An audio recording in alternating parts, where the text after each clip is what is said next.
Assalamualaikum warahmatullahi wabarakatuh dan salam sejahtera. Saya Iki Izzati binti Kamarul Zaman akan menerangkan tentang pengenalan telefon bimbit. Telefon bimbit adalah sebuah alat yang digunakan untuk membuat serta menerima panggilan telefon melalui gelombang radio atau coverage yang dihasilkan daripada pencawang kepada satelit. Telefon bimbit dihasilkan pada tahun 1973 oleh John F. Mitchell dan Dr. Martin Cooper dari syarikat Motorola.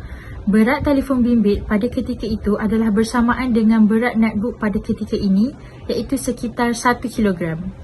Besar telefon bimbit pula dianggarkan sebesar walkie-talkie. Hal ini telah menyumbang kepada perkembangan dan kepesatan pasaran ini dalam ekonomi dunia.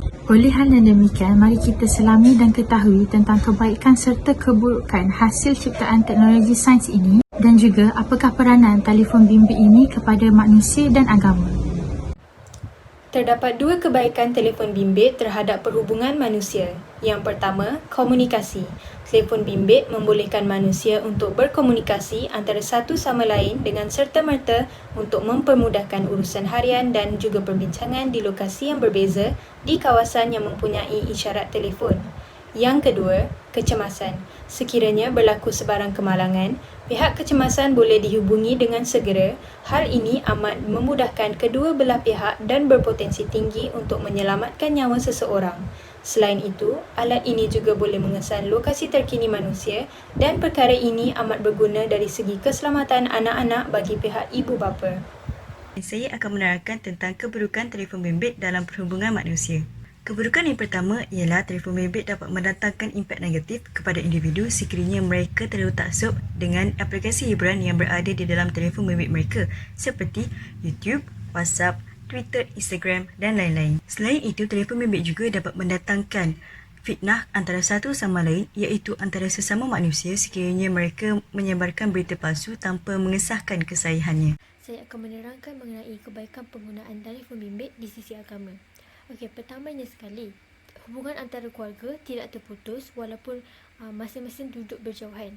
Okey, telefon bimbit dapat menghubungkan kita antara keluarga dan sanak saudara yang jauh melalui video call dan FaceTime asalkan pada waktu tersebut kita mempunyai sambungan internet yang kuat.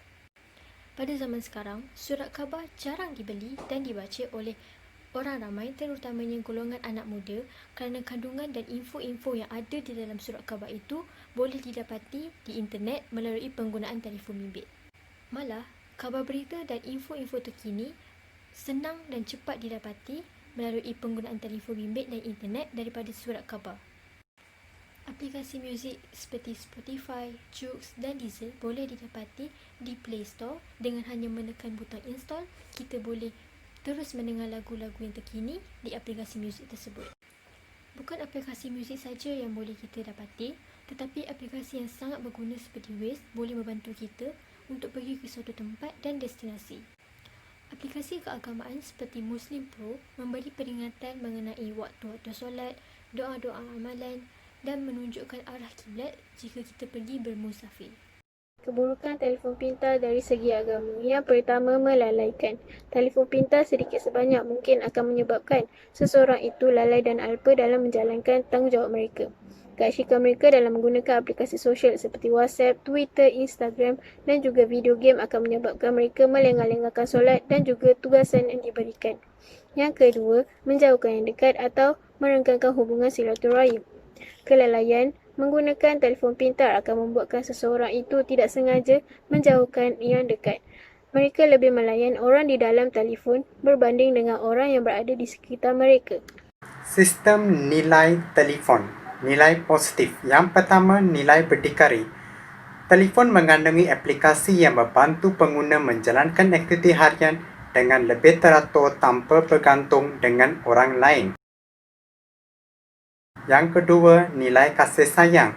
Telefon dapat berhubung dan meluahkan rasa kepekaan dan kasih sayang kepada sahabat handai dan keluarga dengan lebih mudah. Yang ketiga, nilai rasional. Penggunaan telefon bimbit membantu memperoleh info-info terkini untuk menyelesaikan masalah. Assalamualaikum warahmatullahi wabarakatuh. Saya Nur Syafa Husna akan menerangkan tentang kesan negatif penggunaan telefon pintar. Yang pertama adalah ketagihan kepada kanak-kanak, di mana kanak-kanak akan senang tertarik kepada benda yang menarik perhatian mereka. Jadi penggunaan aplikasi game ataupun YouTube akan menyebabkan mereka ketagih untuk menggunakan telefon pintar ini. Yang kedua adalah kemerosotan kesihatan, mana pengguna telefon pintar akan mengalami sakit kepala, migrain, sakit belakang atau kerosakan mata akibat daripada pencahayaan yang banyak keluar daripada kaca telefon pintar. Yang ketiga adalah penjejasan waktu tidur, kerana mereka menggantikan waktu tidur mereka dengan menggunakan telefon pintar ini. Sebagai contoh, pada waktu malam mereka daripada meneruskan tidur mereka menggunakan telefon pintar ini untuk melihat social media ataupun apa-apa aplikasi di telefon pintar mereka. Terdapat banyak lagi kesan negatif, tetapi perkara-perkara negatif ini dapat dihindarkan jika pengguna menggunakan dengan berhemah. Tidak dapat dinafikan telefon bimbit merupakan alat komunikasi yang amat penting terutamanya pada zaman moden kini. Penggunaan telefon bimbit juga mendatangkan perkara kebaikan serta keburukan. Namun, ianya bergantung dengan cara penggunaan pengguna.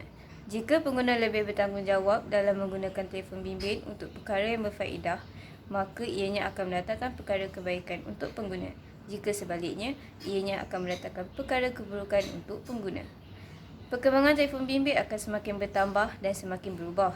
Oleh itu, pengguna perlu berfikir dengan lebih rasional dengan membahagikan masa dan cara penggunaan telefon bimbit dengan betul bagi mengelakkan mendatangkan impak yang negatif untuk pengguna.